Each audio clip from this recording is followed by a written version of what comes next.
State Representative Matt Norris isn't a part of the House Capital Investment Committee. Welcome to Blaine. But he was at the National Sports Center, ready to welcome his colleagues on the second stop of their statewide tour. I think Blaine has so many great things to share with the world and with the state of Minnesota, and the National Sports Center is one of the best. It's the second biggest tourist attraction in the state of Minnesota, right behind the Mall of America. It's the largest amateur sports facility in the world. And right now, the National Sports Center has about $80 million of deferred maintenance, with a good portion of that in the super rink. The building is 25 years old now, and it needs some upgrades. The National Sports Center is asking the state for $25 million. That money would come from next year's bonding bill. The majority of the money would go to upgrading the aging refrigeration system for the ice rinks and updating and upgrading the on-site dorm. The dormitory was one of the original structures built back in the late 80s, early 90s. It is no longer ADA compliant. If these dorm dollars come soon, it could help bring some high-profile events to town.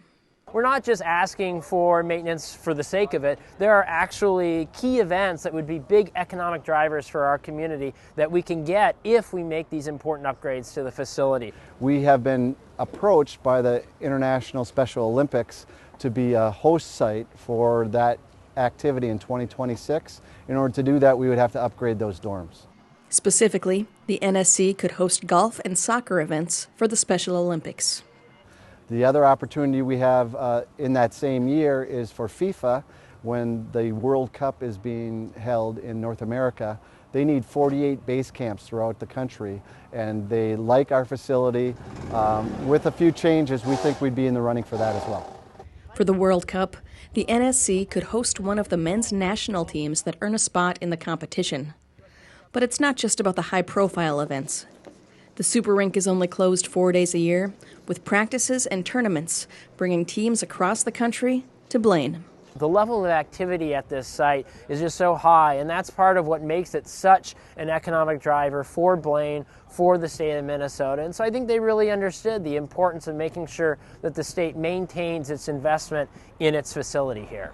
Representative Norris says that when the legislature returns to session, he'll be ready to tell everyone about why this money needs to come to Blaine.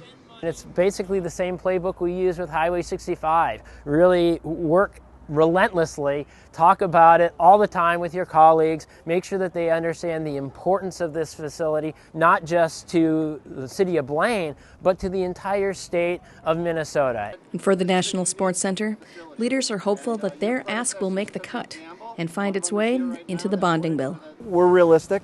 We know the state has a lot of needs, and there are a lot of, I think there's $7 billion in asks. The entire bill will probably be about $1 billion. We gave it our best shot, and we will continue to lobby throughout the legislative process. I think given the need and the opportunity that funding for this facility will unleash, I think it's a no-brainer. For North Metro TV News, Danica Peterson reporting.